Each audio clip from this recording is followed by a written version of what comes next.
Ariel Shaw didn't believe in fairy tales, but she did believe in bills very real, very loud bills, waiting on her kitchen table like hungry little wolves. That's why she was standing outside a rooftop restaurant that looked like it was carved out of the sky itself, her breath catching as she stared at the glittering city beneath her. She didn't belong here, not with these people, not with him. But here she was, smoothing down her navy blue dress, the only elegant thing she owned, while her stomach twisted with nerves. She swore weren't about the man she was meeting. It was just dinner, just a conversation, just a billionaire. That's what he had said, Riker Vale. The man whispered about in boardrooms.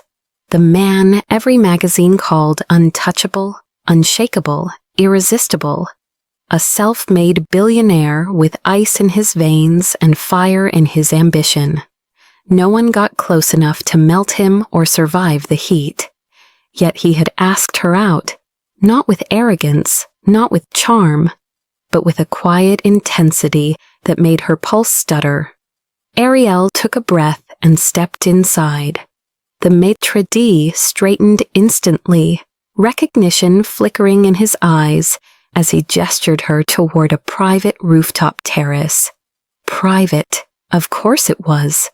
Her heels clicked softly on the stone as she walked toward the silhouette standing against the evening sky. Riker Vale didn't turn immediately. He kept his hands in his pockets, his posture relaxed, but something in the air around him felt charged, like he was made of stormlight and impossible choices. When he finally turned, his gaze swept over her in a slow, deliberate motion that made her inhale sharply. His eyes, dark, focused, hungry, held a promise far more dangerous than dinner. "You came," he said, voice low, warm, and sinful enough to curl around her spine. "You did invite me," she managed. "Invited," he echoed, stepping closer.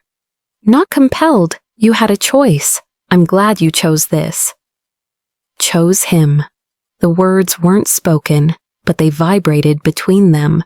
He pulled out her chair personally, not waiting for staff, and brushed his fingertips lightly across the back of it, close enough to graze her. A shiver rippled through her. He noticed. Of course he noticed. Riker Vale noticed everything. Once seated, Ariel tried to focus on the menu, but she felt his gaze like a hand against her skin. "You look beautiful tonight," he said. She blinked. "Thank you, you look—" She swallowed. Saying like trouble seemed impolite. He smirked. "Dangerous?" Her cheeks warmed. "I was going to say polished." "Polished is the surface," Riker said softly. "You should never judge a man by how well he wears a suit." "Is that a warning?" she asked. "Is that fear?" he countered. Ariel didn't answer. She didn't need to. The truth hung in the air. She should be afraid. A man like Riker didn't choose someone like her without a reason. Dinner arrived: seared salmon, rosemary potatoes, things she couldn't pronounce, even if she tried. The world around them softened into candlelight and city glow. People at other tables glanced over, curious, intrigued, confused by the sight of the glamorous billionaire with the woman no one recognized. Riker didn't notice them. Or maybe he did and didn't care. His attention was tethered entirely to her. "So why me?" Ariel asked finally. "Why this?" His fork paused midair. He set it down slowly, as though deciding how honest he wanted to be. "I don't date," he said. "I know." Everyone knew. "I don't enjoy being judged for my money. I don't enjoy being hunted for it either." Her chest tightened. "So you invited me because I'm, what, safe?" His jaw ticked. "No, because you're not safe at all." Her breath stilled. "Then why?" Because the night I met you, he said, leaning forward, you looked me straight in the eye the way no one else does. Like I wasn't a billionaire. Like I wasn't a prize. Like I was just a man in your way. You were standing in front of the only elevator, she muttered, and you told me to move. Because you wouldn't. He smiled slow, wicked, amused. Exactly. Heat rushed to her face. That doesn't mean you should be interested in me. I didn't say I should be. His voice dropped to something molten. I said I am. Ariel's pulse thudded unevenly. Riker leaned back in his chair, studying her like she was a puzzle he intended to solve with his bare hands. Relax, he murmured. It's just dinner. But the look he gave her said something else entirely, something dark, craving, unrestrained, something filthy.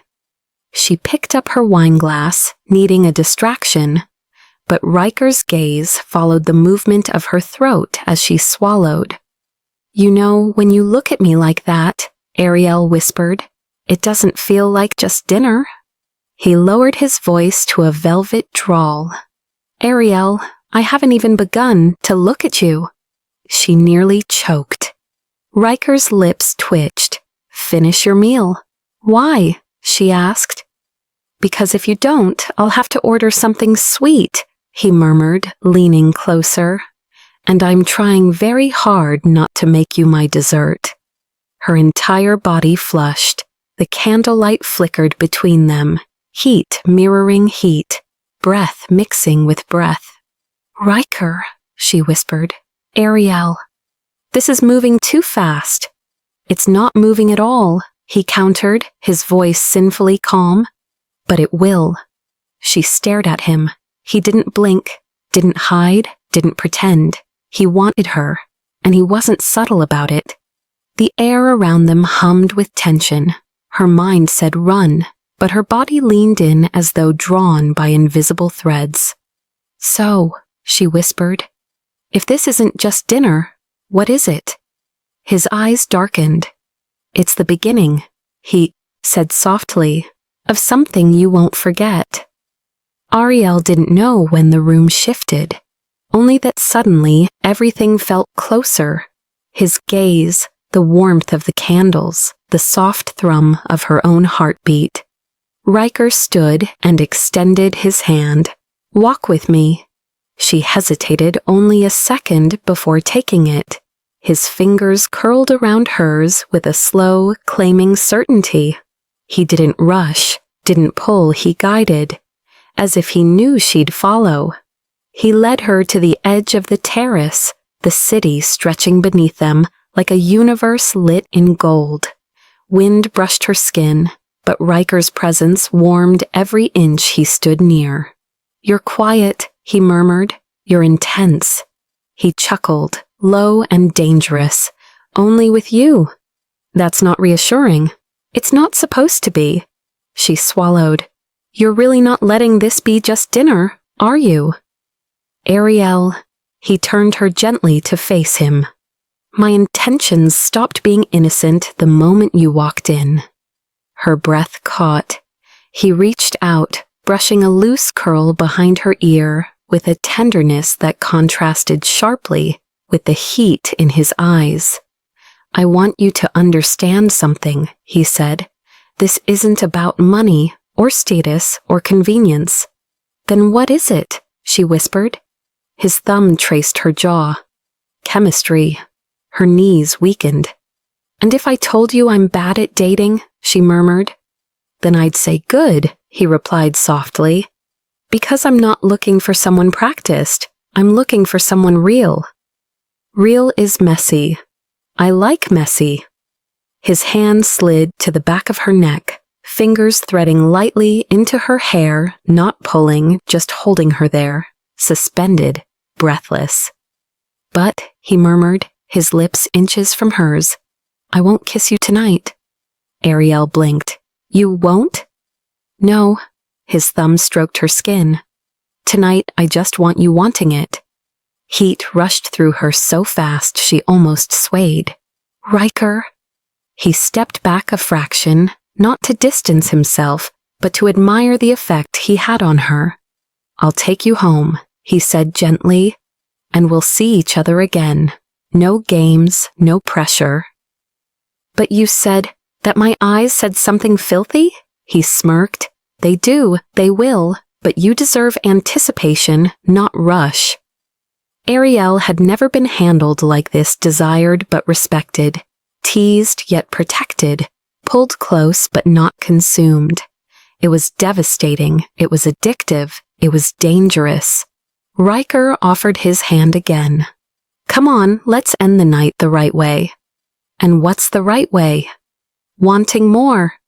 And she did. She wanted more than she had ever expected when she walked into this night.